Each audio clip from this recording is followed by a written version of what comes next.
welcome to this edition of Barronzweig Leonard's Real World Employment Law, where we talk about real employment issues as they're affecting people today. I'm Elizabeth Payne-Madalena, a senior associate here in our employment practice, and joined by my colleague, Sammy Abdallah. Hi. So, Sammy, do you want to kick us off with today's subject? Yeah, I think there's been a lot of uncertainty, unfortunately, going on, especially here in the greater DMV, due to a lot of these stop work orders that's been happening with the government and government contractors specifically, which has required a lot of, big name contracts to stop, requiring, unfortunately, mass layoffs or just large reductions in force for a lot of different government contractors, especially with the USAID contract. So I guess my first question is, what laws, if anything, should employers be concerned about when they're about to institute a mass layoff or a mass reduction in force? That's a great question, Sammy, and one that we have unfortunately been hearing all too often in these recent times. So the biggest law, and the law that we're really going to be focusing on today, is the Federal WARN Act, which covers all private U.S. employers that have 100 or more employees. So if you have 100 employees or more than 100, you are covered by this law. And what this law requires is that if you're going to do a RIF, or a reduction in force, of a certain amount of employees, you have to give at least 60 days notice in advance of that RIF. So the way that the notice is required, whether or not your layoff is big enough, is if over a 6-month period you're going to be laying off 50 or more employees at a single office, work site, or location, or 33% of your entire active workforce. So this would also include furloughs or temporary layoffs that last 6 months or longer. So that's the federal requirements. Now, I do want to just pause really quick and note that there are some states that have their own versions of WARN. They're called mini WARN Acts. Mm-hmm. And those can vary. Some of them do require 90-day notice. Some of them don't. But just to keep things nice and simple, we're going to focus on the Federal WARN Act today. Specifically, what happens when you can't give 60-day notice. Mm-hmm. Understood. So the two big categories for employers to be aware of, as long as they have 100 or more employees, is 50 or more employees in a single office being terminated or a reduction in force impacting them, or 33% of the workforce across the entire board. Yep. Got it. Yep. And again, that's in the aggregate. So if you lay off, you have, let's say, an office in Tyson's here, you lay off 25 employees in July, and then in August you lay off another 25 employees, that would be 50 because it's within that 6-month period. Got it. So I guess a lot of, there's a lot of concerns, especially with government contractors, where the 60-day notice as required by WARN can sometimes be a little bit difficult to comply with.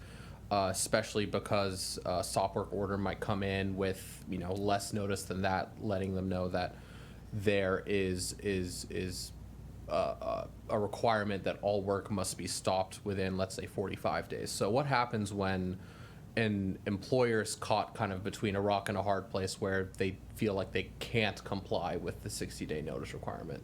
Yeah, and that's a great question, because we have seen that particularly under the current administration has been issuing a number of immediate stop work orders, executive orders that immediately stop, that are like, you must immediately stop work. It's canceling contracts. We've seen this. The biggest area has been with the State Department and these foreign aid contracts, particularly USAID. But it is something that is certainly rippling across the, all government contractors have started to see some of these kinds of things, at least in general. I mean, not every single one, but we're seeing it across all kinds of government contracts. And in those situations, there is an exception to the WARN Act 60-day notice requirement. And the reason why I say that is I want to be very clear. You still have to give notice. It just doesn't require 60 days notice under the Federal WARN Act. And that's the unforeseen business circumstances exception. So what this exception says is, look, if you have to do these layoffs and it's because of a change in business circumstances that were not reasonably foreseeable at the 60-day mark, then you can give a shorter notice period. And these circumstances have to be caused by some sudden, dramatic, and unexpected action or condition outside of the employer's control. So if the employer knows, for example, they've heard from reliable sources that, that this contract was going to be canceled, and they knew that, 3, 4, 5 months in advance, there wouldn't be an unforeseen business circumstance. But, for example, the USAID executive order that happened in January, that did take that was completely unforeseen and not something that any government contractors knew was coming, and that would have been an unforeseen business circumstance. Understood. So what you're saying is that, depending on maybe what is happening with this current administration or what an employer, especially a government contractor, may learn as the year goes on, or maybe as this as events continue to unfold, is it potentially going to be harder for some government contractors to rely upon this unforeseen business circumstances exception to the 60-day notice requirement? Yes, and I know it's a mouthful. It really is, but yes, it will get harder over time, especially the more. So, for example, a lot of government contractors, when that were in USAID, they started off with furloughs, temporary furloughs of their employees when they got these stop work orders in January. Well, we're getting very close to June, first of all, so if they're still on furlough, those are now starting to turn into, they're going to hit that 6-month threshold soon for when those furloughs would also require WARN notices. But also, at this point, many companies are starting to make the very tough decision: can we keep these guys on? There's still so much uncertainty. Everything is going through the courts, and there's a lot of confusion over what the courts can and cannot do. This is creating a lot of additional uncertainty, certainly. But when it comes to WARN notices, that 60 the time that the unforeseen business circumstances exception is available is a pretty short period of time. The longer that things go on, the more obvious it seems that this is not going to change, this disruption is not going to change or alleviate.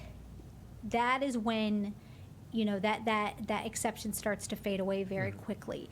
So another example might be with what's happening now with the tariffs is another area where when those were first being put into place, and there was a lot of surprises there as to how far-reaching and how many countries were going to be subject to those tariffs.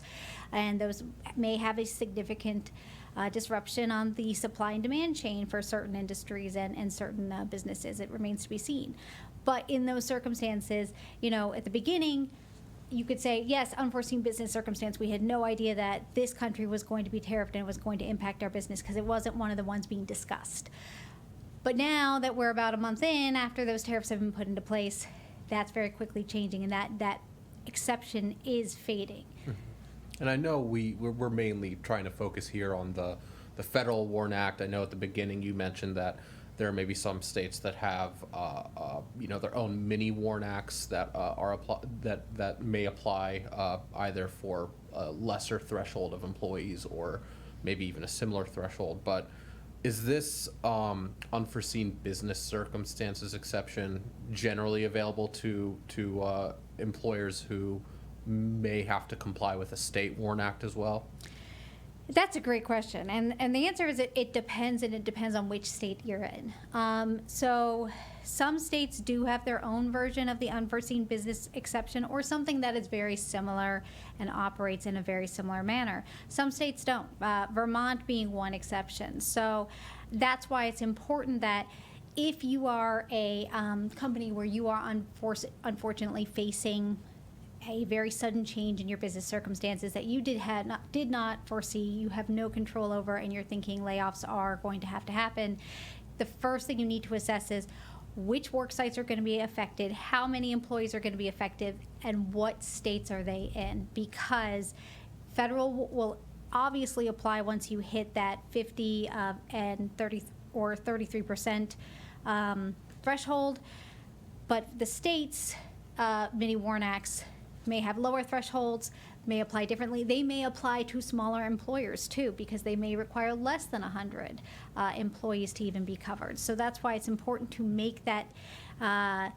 determination early on and as quickly as you're able to. Mm-hmm. And I think this has been an incredibly helpful discussion. I think it's hopefully primed a lot of employers to understand what their requirements are if they are considering implementing a reduction in force or a mass layoff. Is there anything else that you think employers should do if they are considering those steps due to the current impacts of maybe certain executive orders on government contractors, or, as you mentioned, industries that may be impacted by the tariffs? Yeah, I mean, I think, first of all, as soon as you're aware, prepare for warning. It is better to warn than not warn, to borrow and kind of completely subvert a famous quote there. But it is something where, it is better to do it even if you are inside the 60-day period, and especially if you think that you have unforeseen business circumstances exception, you still need to do it. You still need to make sure that you are telling and communicating, providing those warn notices in the manner provided. Importantly, if you are trying to claim unforeseen business circumstances, your notice needs to lay out why those exist and why 60 days notice was not reasonably possible. So you will want to make sure that you are on the ball and doing this as quickly as possible.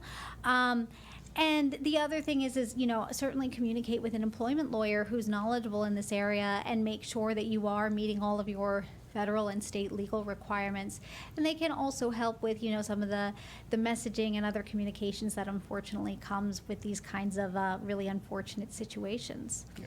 Thanks, Liz. I think it's been, an incredibly helpful conversation. I think this is an unfortunate reality that I think a lot of businesses are having to face. But I think, as long as they follow those steps and are aware of the thresholds and requirements that you mentioned, that, they could hopefully make it out to pass these uncertain times. Sammy, thanks so much for joining me again on this very important topic, and we'll continue to keep you all apprised as things develop.